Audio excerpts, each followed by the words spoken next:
அகிலம் சொந்தங்களுக்கு வணக்கம். இன்றைய இலங்கையின் மதிய நேர பிரதான செய்திகள். விரிவான செய்திகளுக்குள் செல்லும் முன்னதாக முதலில் இன்றைய தலைப்பு செய்திகள். கோட்டை தீர்க்கப் போகும் மழை, மக்களுக்கு விடுக்கப்பட்ட எச்சரிக்கை. அரிசி தட்டுப்பாட்டுக்கு தீர்வு, நாடாளுமன்றில் அமைச்சர் வெளியிட்ட அறிவிப்பு.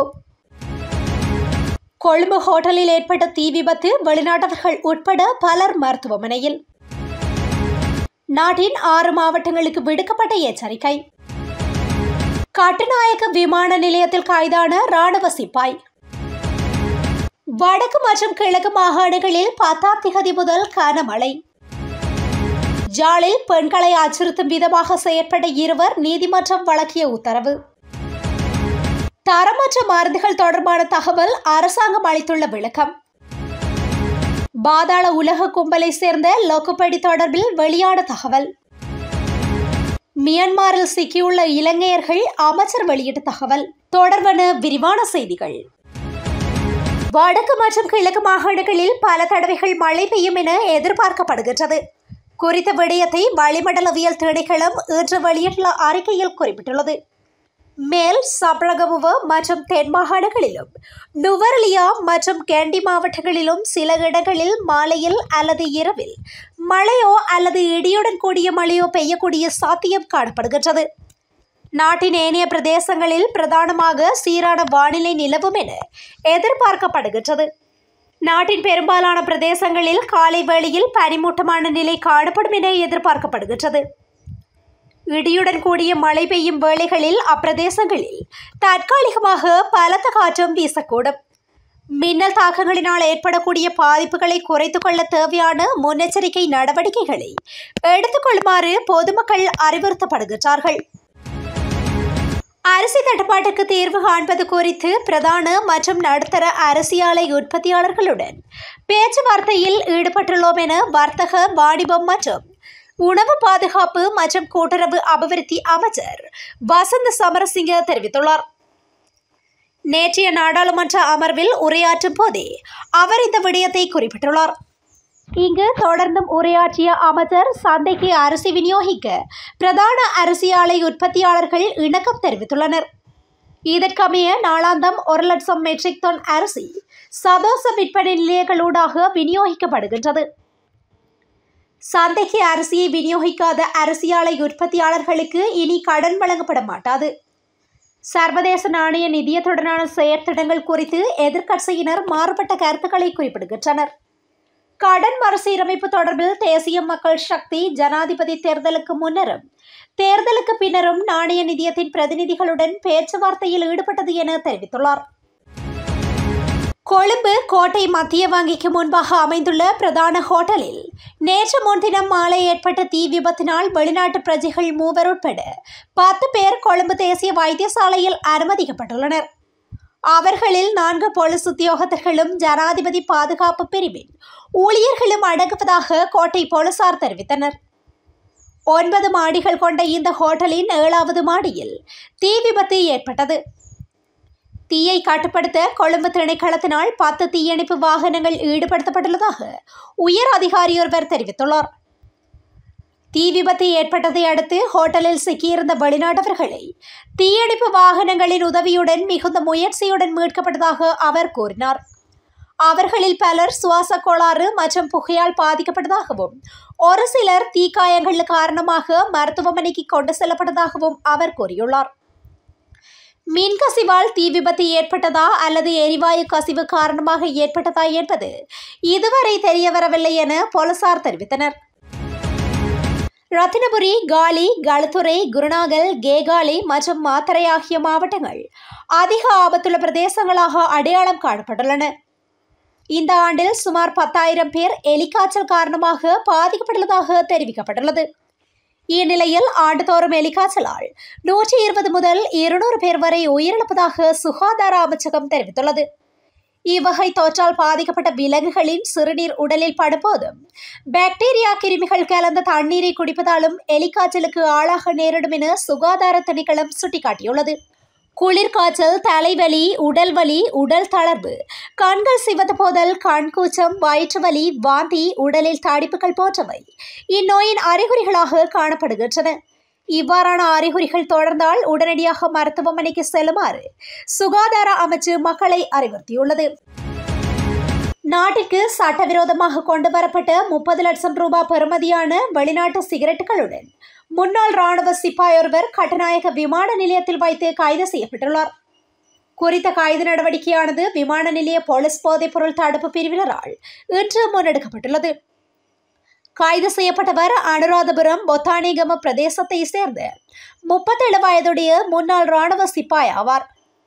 குறித்த சந்தேக நபர் துபாயிலிருந்து இன்றைய தினம் அதிகாலை 12:35 மணியளவில் கட்டுநாயக்க விமான நிலையத்தை வந்தடைந்துள்ளார். இதன்போது விமான நிலைய அதிகாரிகளால் மேற்கொள்ளப்பட்ட சோதனையில் சந்தேக நபர் கொண்டு வந்த பயணப்பொதியிலிருந்து 20,000 வெளிநாட்டு சிகரெட்டுகள் அடங்கிய 100 சிகரெட் பொதிகள் கைப்பற்றப்பட்டுள்ளன. இதனை அடுத்து கைது செய்யப்பட்ட சந்தேக நபர் நீர்கொழும்பு நீதவான் நீதிமன்றில் முன்னிலைப்படுத்தப்பட்டுள்ளார்.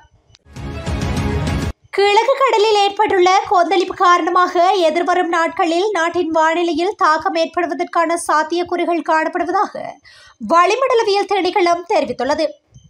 இதன் காரணமாக டிசம்பர் 10ஆம் தேதி முதல் வடக்கு மற்றும் கிழக்கு மாகாணங்களில் மழை வீழ்ச்சி அதிகரிக்கும் என எதிர்பார்க்கப்படுகின்றது. நாடு முழுவதும் வடகிழக்கு பருவமழை படிப்படியாக நிலைபெறும் என்றும் திணைக்களம் குறிப்பிட்டுள்ளது. வடக்கு மற்றும் கிழக்கு மாகாணங்களில் பல தடவைகள் மழை பெய்யும்.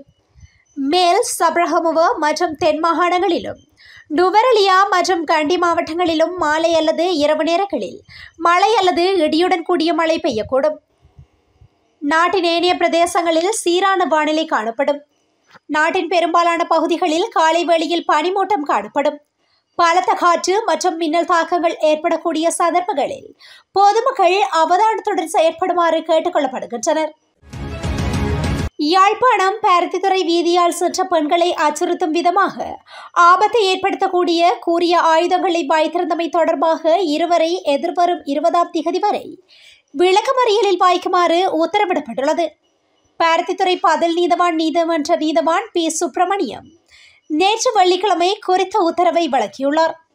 பருத்தித்துறை கேரியடி பகுதியில் நேற்று முன்தினம் வியாழக்கிழமை மாலை வீதியால் சென்ற பெண்கள் யுவதிகளை அச்சுறுத்தும் விதமான செயல்களில் கோஷ்டியொன்று ஈடுபட்டிருந்தது. இது தொடர்பாக பருத்தித்துறை போலீசாருக்கு கிடைக்கப்பெற்ற தகவலுக்கு அமைய அங்கு சென்ற போலீசார் குறித்த குழுவை சுற்றி வளைத்து கைது செய்து நீதிமன்றில் முற்படுத்தினார். இதில் சிலர் தப்பியோடியுள்ளதாகவும் போலீசார் தெரிவித்துள்ளனர். அரசாங்க வைத்தியசாலை கட்டமைப்பினால் தரமற்ற மருந்துகள் வழங்கப்படவில்லை என சுகாதார மற்றும் வெகுஜன ஊடக அமைச்சர் நலிந்த ஜாயதேச தெரிவித்துள்ளார். தரமற்ற மருந்துகள் தொடர்பாக நேற்று முன்தினம் செய்தித்தாள்களில் வெளியான செய்தி குறித்து எதிர்க்கட்சியின் பிரதான துணைப்பாளர் கயந்த கருணாதிலக முன்வைத்த கேள்விக்கு பதிலளிக்கும் போதே அமைச்சர் இதனை குறிப்பிட்டுள்ளார். தொடர்ந்து குறிப்பிட்ட அமைச்சர் தேசிய ஊடகங்கள் ஒழுங்குபடுத்தல் அதிகார சபையில் பதிவு செய்யப்பட்ட மருந்துகள் தான் தேசிய ஊடகங்கள் ஒழுங்குபடுத்தல் அதிகார சபை ஊடாக விநியோகிக்கப்படுகின்றன. குறித்த அதிகார சபையில் வினைத்திறனற்ற நிலை காணப்படுகின்றது. தற்காலிக மற்றும் நிரந்தர பதிவுகள் தற்போது விரைவுபடுத்தப்பட்டு வருகின்றன. ஆனால் அவ்வாறு கூறும் விதமாக தரமற்ற மருந்துகள் அரசாங்க வைத்தியசாலை கட்டமைப்பினூடாக செல்லவில்லை. தரத்தின் தன்மை தொடர்பாக பிரச்சனை இருப்பின் அது அறிவிக்கப்படும்.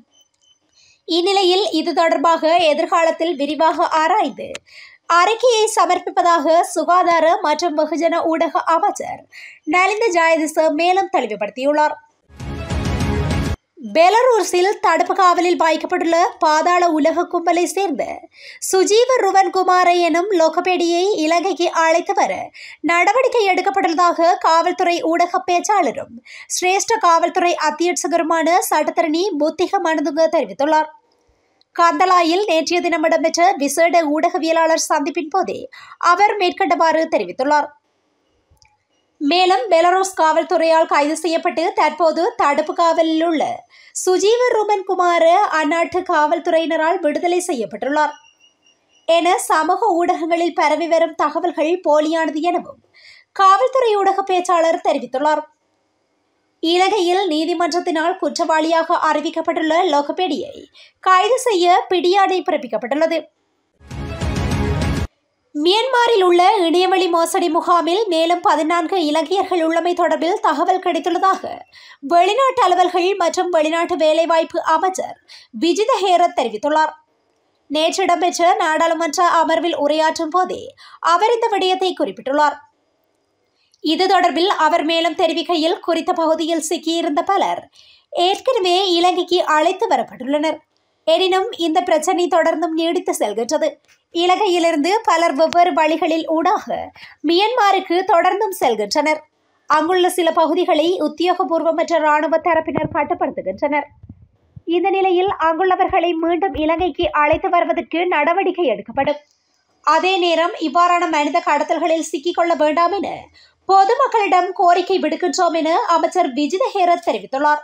இத்துடன் இன்றைய இலங்கையின் மதிய நேர பிரதான செய்திகள் நிறைவடைகின்றன. தொடர்ந்து இலங்கையின் செய்திகளை அறிந்து கொள்ள அகிலத்துடன் இணைந்திருங்கள். நன்றி.